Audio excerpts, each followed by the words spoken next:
If you think family is the safest place in the world, wait until you hear what my brother did for my grandmother's money. My name is Claire Bennett. 3 weeks after my grandmother Margaret passed away, I found something in her desk drawer that turned my entire family into strangers. A document, a will that claimed to be signed by my grandmother herself. Here's the problem: my grandmother's right hand had been paralyzed for the last 2 years of her life, and the signature on that paper was neat, firm, as if she'd never been sick a day in her life. You'll understand why I titled this video the way I did, because the person who forged that signature was my own brother.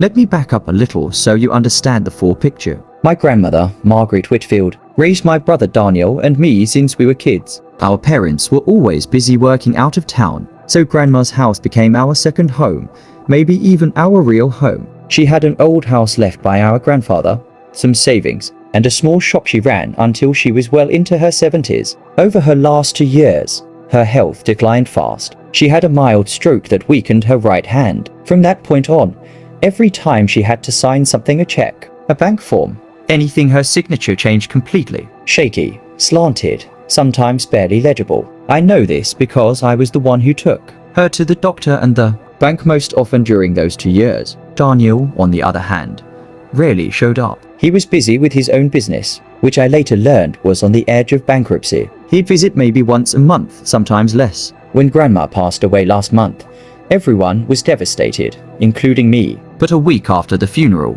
Daniel suddenly became very active handling all the paperwork. He said he wanted to take the burden of the family. I thought that was kind. I was very wrong. He was the first to contact the family lawyer, Mr. Harrison, without including me. He was the first to open Grandma's safe also without me. And 3 weeks after the funeral, he called the extended family together for a reading of the will. The contents shocked everyone. The house, the savings, nearly all of Grandma's assets went almost entirely to Daniel. I, who had cared for her nearly every day for the past 2 years, was left with a keepsake piece of jewelry. I stayed quiet in that moment, not because I accepted it, but because I was in shock. Something felt deeply wrong. I couldn't sleep the night. I remembered exactly how my grandmother's hand used to shake every time she held a pen in her final months. I remembered how she struggled to sign even my birthday card, her handwriting barely readable by the end. But the will Daniel read out was dated only 4 months before Grandma died, long after her right hand had already gone weak,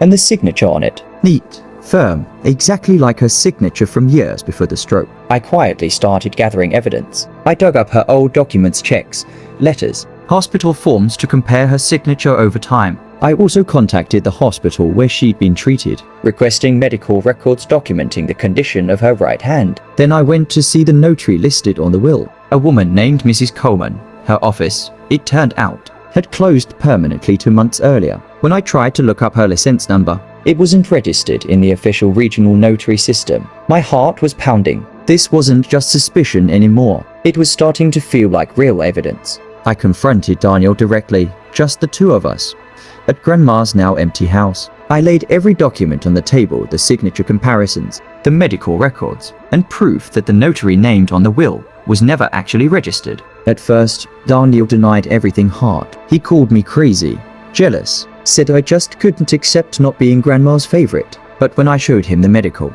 record stating her right hand was barely functional 4 months before the will was supposedly signed, his expression changed. He went quiet for a long moment. Then, in a low voice, he started to confess. His business was nearly bankrupt. He owed money to people he could no longer put off. He panicked. He admitted he'd had someone draft a document, forging Grandma's signature based on an old bank signature of hers from years before the stroke. I recorded that confession on my phone, without him knowing, tucked inside my bag. The hardest part wasn't finding the proof. The hardest part was realizing that the person I grew up with, who slept in the room next to mine for 18 years, could do this not just to me, but to the last memory we had of our own grandmother. I brought all the evidence, the documents, the medical records, and the recording of Daniel's confession to our family lawyer, Mr. Harrison, and filed an official report. The process is still ongoing as of this video. The will is currently being examined by a forensic document expert to legally confirm the forgery,